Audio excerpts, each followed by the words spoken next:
1993 में Dawood Ibrahim 3000 kilo RDX Hindustan लेकर आया पाकिस्तान से।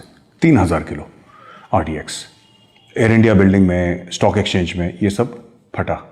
उसको ब्लैक फ्राइडे के नाम से भी बोला जाता है। तो ये फटा, वहां पे आरडीएक्स, लोग मरे, बेगुनाह लोगों को मारा, और बेगुनाह लोगों को मारने के बाद ये चला गया वापस अब पाकिस्तान आईएसआई की शय में। 1993 की बात है, आप समझ लीजिए कि मोर देन 25 ईयर्स हो चुके हैं इस चीज को।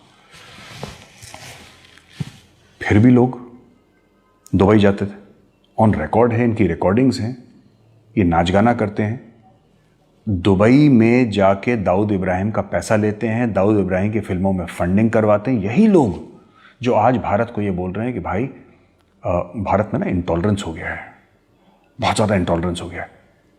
जब तुम पैसे लेते हो एक मास मर्डरर से और नाचते हो उसकी पार्टियों में, उसके गुंडों के सामने, उसको और उसके गुंडों को एंटरटेन करते हो नाच गाना करके, पैसे लेके, तब इंडिया इंटॉलरेंट नहीं होता। तब इंडिया में इंटॉलरेंस नहीं होता, राइट? इंडिया में इंटॉलरेंस कब होता है? जब तुम्हारी बात नहीं मानी जाती।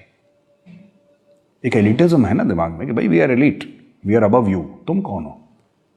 You know these tired, toiling, sweaty masses, who are you? तुम हो कौन? तुम्हारी औकात क्या है? हम है ना, हम बताएंगे।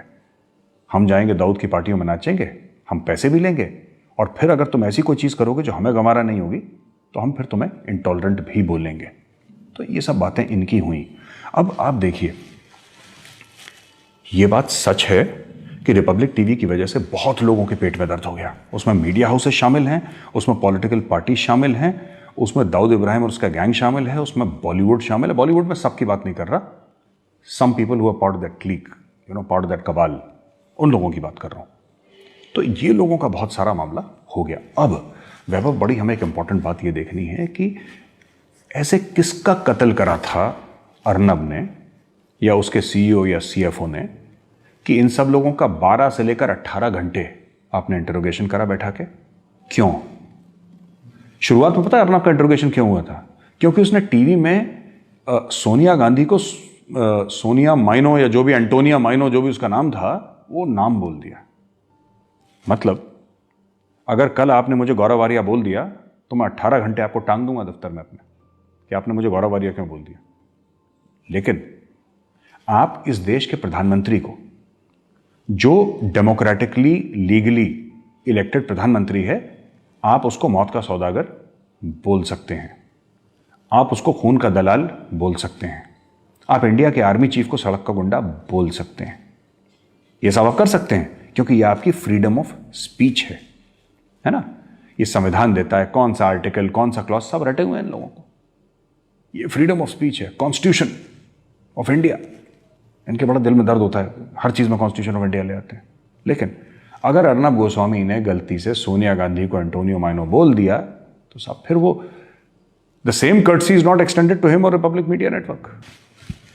You cannot fight against the truth and win. मैं रिपब्लिक की बात नहीं कर रहा। रिपब्लिक तो फिर किसी इंसान ने बनाई है ना, इंसान ने बनाई है। रोमन एम्पायर चला गया, इतना बड़ा एम्पायर था, तो ये तो कंपनी है एक। लेकिन ये जीतेगी इसलिए क्योंकि सच बोल रहे हैं लोग। मैंने बात करी थी अर्नब से, अच्छा Arnab, you know, we are actually playing in the front foot. Do you think that's okay? In the sense that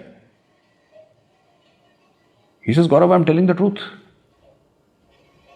And I had no argument to give to Arnab Goswami because once a person says he's telling the truth. और कोई, आप देखिए, जो भी बॉम्बे में अर्नब के खिलाफ काम कर रहा है, वो ये नहीं बोल रहा कि रिपब्लिक टीवी झूठ बोल रही है, कि रिपब्लिक के फैक्ट्स गलत हैं। कोई ये नहीं बोल रहा। कोई कह रहा है तुमने एंटोनियो माइनो का नाम क्यों लिया, ठीक है। कोई कह रहा है तुमने मुंबई पुलिस के बारे में ये क्यों बोला। अरे अगर अर्नब सच बोल रहा है तो तुम बोलो सच बोल रहा है, और झूठ बोल रहा है तो बोलो झूठ बोल रहा है। पर आप वो बोल ही नहीं रहे, आप कहीं और ले जा रहे हैं। एंटोनियो माइनो क्यों बोला, ये क्यों। अच्छा, आपको पता होगा कि एक टाइम पे इंडिया ने प्लान बनाया था कि दुबई में दाऊद को निपटा दो। शादी वादी हो रही थी उसकी बेटी की ना, वो जावेद मियादाद के लड़के के साथ, बिल्कुल। तो उस समय प्लान था कि निपटाओ इसको एकदम, किल हिम। दिल्ली के होटल में जो शूटर थे वो दिल्ली के होटल में थे. They were suppose to go to Dubai and they were suppose to kill Dawood, right? अब पता लग गया और पुलिस आई और पूरे ऑपरेशन का पर्दाफाश हो गया, क्योंकि वो लोग जिनको भेज रहे थे वो दे वर एक्चुअली क्रिमिनल्स, है ना? तो उनका पर्दाफाश हो गया और उनको एक्सपोज किस पुलिस ने करा? आप ये देखिए, दिल्ली में, दिल्ली के होटल में कोई रह रहा है. अचानक जब दाऊद की बात हुई तो मुंबई पुलिस एक्टिव हो गई, मुंबई से दिल्ली आई उनको अरेस्ट करने के लिए. अब आप ये सोचिए, जब आप ये देखिए ना कि जब भी दाऊद का नाम आता है तो हल्ला हो जाता है. जब भी दाऊद का नाम आता है तो हल्ला हो जाता है. पॉलिटिशियंस, पुलिस, बॉलीवुड सब एक्टिव हो जाते हैं कि भाई का नाम कैसे ले लिया? भाई इनका भाई है वो, तो भाई का नाम कैसे ले लिया? अब अर्नब गोस्वामी और रिपब्लिक टीवी मुंबई में खड़े होकर इनकी छाती में मूंग दल रहे हैं, खुल के दाऊद इब्राहिम का नाम ले रहे हैं. तो दिक्कत नहीं होगी? प्यार तो होना ही था, तो कर रहे हैं, प्यार का इजहार कर रहे हैं. 1000 FIR ये, और आप बुलाइए CFO को, CEO को, अर्नब को, उसकी पूरी टीम को, और सबको पर्सनल लेवल पे हैरेस कर लिए. एक लड़का था, आई थिंक अनुज नाम था उसका, उसको 5-6 दिन तक जेल में रखा. प्रदीप भंडारी को अंदर कर दिया इन लोगों ने, फिर छोड़ना पड़ा उसको. तो ये सब जो चीजें कर रहे हैं ये लोग, they are doing it for the simple reason that कहीं ना कहीं इनके जो आका हैं पीछे, कहीं ना कहीं इनके जो आका हैं पीछे, उनको बड़ी दिक्कत हो रही है. और उसमें शामिल दाऊद इब्राहिम है. कहीं ना कहीं दाऊद इब्राहिम शामिल है, क्योंकि आप ये पूरी कड़ी जोड़ें तो आपको पता लगेगा कि इनके डिस्कंफर्ट का लेवल सिर्फ पॉलिटिकल नहीं है.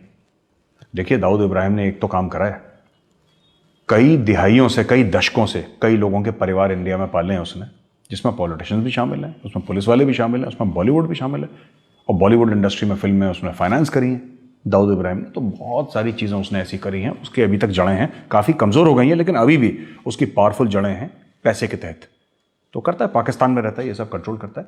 तो इसमें कई सारी चीज़ें हैं. क्या इसमें नार्को टेररिज्म की बात हम कर लें?